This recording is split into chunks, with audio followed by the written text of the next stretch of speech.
حضرت عائشہ صدیقہ رضی اللہ تعالیٰ عنہ فرماتی ہیں میرے پاس ایک عورت آئی تو میں نے اس کے ساتھ 2 بیٹیاں تھی اس کی، میرے پاس 3 کھجوریں تھی، میں نے اس بی بی کو دے دی، 2 بیٹیاں تھیں۔ اس عورت نے کیا کیا میں دیکھ رہی تھی، ماں تھی نا اور بیٹیوں کی ماں تھی، اس نے پہلے ایک کھجور دونوں بیٹیوں کے منہ میں ڈالی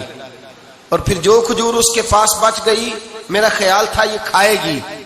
لیکن اس ماں نے اس کھجور کے 2 ٹکڑے کیے اور وہ بھی اپنی بیٹیوں کے منہ میں ڈالے۔ حضرت عائشہ صدیقہ فرماتی ہیں اس کا عمل اتنا حسین تھا، اس بی بی کے اس عمل کے اندر اتنا حسن تھا کہ میری آنکھوں میں بھی وہ بات رہ گئی، دل میں بھی رہ گئی، روح میں بھی سما گئی۔ اس کے حسن اور تاثیر کو میں بھلا نہ سکی، شام تک وہ کیفیات، وہ انداز، وہ اس عورت کا طرز، اس کا وہ انداز میری طبیعت کے اندر بار بار مجھے اس کی طرف متوجہ کرتا رہا۔ شام کو محبوب تشریف لائے، نبی کریم صلی اللہ علیہ وسلم شام کو جب تشریف لائے تو حبیب پاک علیہ السلام کو میں نے بتلایا، میں نے کہا حضور بی بی آئی تھی، اس کا چہرہ بتا رہا تھا کہ بھوکی ہے، لگ رہا تھا کئی دنوں سے کھانا نہیں کھایا، 3 کھجوریں تھی ہی میرے پاس 3، 2 بیٹیوں کو دے دی، وہ کھا سکتی تھی، لیکن یا رسول اللہ صلی اللہ علیہ وسلم اس نے کھائی نہیں، وہ بھی کھجور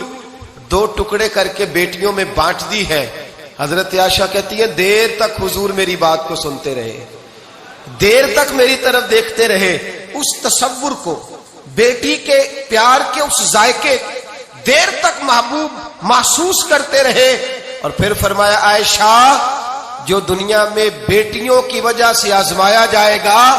جب قیامت کا دن آئے گا تو رب اس سے حساب نہیں لے گا، بے حساب ہی جنت میں داخل فرما دے گا۔ اللہ پھر اس سے حساب نہیں لے گا جو بیٹی کے سبب سے آزمایا جائے۔ یعنی حضور نے باپ کو کہا کہ بیٹی کو مصیبت نہ سمجھنا، اگر کبھی اس کے میکے سے جھگڑے کا پیغام بھی آ جائے، اگر کبھی دوبارہ تجھے اس کی طرف پلٹ کر جانا بھی پڑے۔ میرے نبی پاک صلی اللہ علیہ وسلم سے کسی صحابی نے کہا تھا یا رسول اللہ بہترین صدقہ کون سا ہے؟ حضور بہترین صدقہ کون سا ہے؟ وہ میرا مال جو اللہ کے راستے میں خیرات کروں تو رب مجھے زیادہ اجر عطا کرے، وہ کون سا ہے؟ تو میرے نبی پاک نے فرمایا اگر تیری بیٹی واپس لوٹ آئی، طلاق کی وجہ سے یا بیوہ ہو کر واپس آ گئی، اور تجھے اس لوٹنے والی بیٹی پر کچھ خرچ کرنا پڑا، تو تیرے رسول کا وعدہ یہ ہے کہ اللہ تجھے اس روپے پر